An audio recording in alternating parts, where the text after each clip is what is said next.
বিসমিল্লাহির রহমানির রহিম। আসসালামু আলাইকুম, সবাই কেমন আছেন? আশা করি সবাই ভালো আছেন। আজকে আমাদের রেসিপি হচ্ছে কুমড়া ফুলের ভাজি। ডিম দিয়ে কুমড়া ফুলের ভাজিটা করব।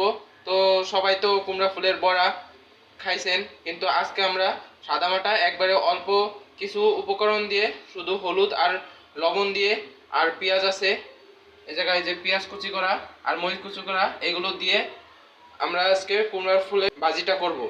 তেল দিয়ে দিয়েছিলাম, তেলটা গরম হয়ে গেছে। এখন এই যে পেঁয়াজ আর মরিচগুলো কুচি করে রাখছিলাম যেগুলো, ওইগুলো হলো ভাজে নিতেছি। কারণ এগুলো হলো ভাজে নিব। পেঁয়াজের ভিতরে একটু সামান্য লবণ দিয়ে দিব, লবণ দিয়ে দিলাম। এখন পেঁয়াজটা ভাজে নিব।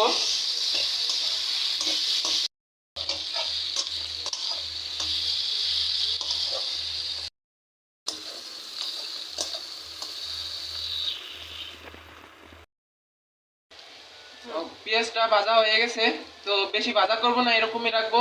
এই অবস্থায় এখন কুমড়ার ফুলগুলো দিয়ে দিব।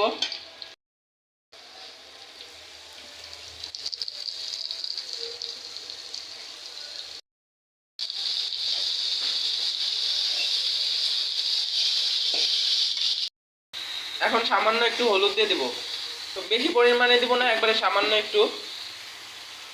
এখন হলো ভালো করে মাখাই নেবো এটার সাথে। কারণ আস্তে আস্তে এভাবে ভাজে নিব। লবণ অল্প দিব, কারণ পেঁয়াজ ভাজার সময় লবণটা দিয়েছিলাম, তো এখন অল্প দিলাম। এখন ভাজে নেব এভাবে আস্তে আস্তে। যে ভাজা হয়ে গেছে, এখন ডিমগুলো দিয়ে দিতেছি। 3টা ডিম রয়েছে, 3টা ডিমই দিয়ে দিব এর ভিতরে।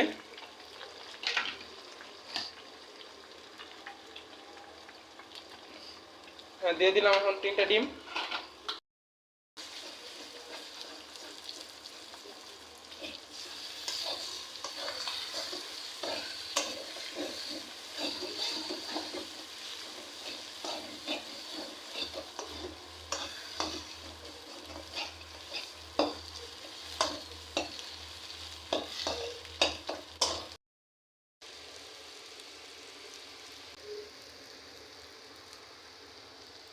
কুমড়া ফুলের ভাজিটা হয়ে গেছে, এখন হলো বাইরে নেব।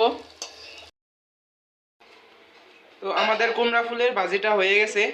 দেখেন, ডিম দিয়ে কুমড়া ফুলের ভাজিটা হয়ে গেছে। অসাধারণ একটা কালার আছে, আর খাইতে মাশাআল্লাহ ভালো লাগে।